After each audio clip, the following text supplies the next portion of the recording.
ரூபாய் 3200க்கு 2.5% ஆண்டு வட்டியில் ஆண்டுக்கு ஒரு முறை வட்டி கணக்கிடும் முறையில் 2 ஆண்டுகளுக்கு கிடைக்கும் கூட்டு வட்டியை காண்க. ஓகேங்களா? சரி கண்டுபிடிக்கலாம். ரொம்ப சிம்பிள் தான். ஓகே பாருங்க. இதோட மெத்தட் நம்ம கொஸ்டின்ஸ் பார்த்துட்டோம். 3200 எவ்வளவு வட்டி? 2.5%. ஓகே இதுல 2.5% வரும். 1% பார்த்தீங்கன்னா 32. அப்ப 2% வரும் 64. அப்ப 1/2% வரும் 16. அப்ப கூட்டினா எவ்வளவு வரும் 80. அப்ப 3200ல 2% எவ்வளோ 80. அப்ப கூட்டினா 3280. ஓகேங்களா? இது முதல் ஆண்டு முடிவில். ஓகே அடுத்து திரும்பி இந்த 3280ல 2.5% எனக்கு எவ்வளவு வரும் பார்க்க போறேன்.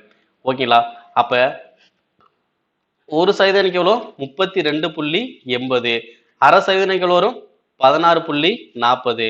அப்ப இது 1% 2% எவ்வளவு வரும் 65.60. அப்ப கூட்டினா எனக்கு எவ்வளவு வரும் 00 இங்க 12 இங்க ஒரு 1 8 எவ்வளவு வரும்னா 82 ரூபா வரும். அப்ப 2 6 3 3 ஓகேங்களா? அப்ப 3362. ஓகே அப்ப வட்டி மட்டும் தான் கொஸ்டின் கேக்குறேன். ஓகே அசல் எனக்கு எவ்வளோ 3200. மொத்த தொகை எனக்கு எவ்வளோ 3362. அப்ப எனக்கு வட்டி மட்டும் எவ்வளவு வந்திருக்கு 162 ரூபாய். 162 ஆன்சர் ஆப்ஷன் சி.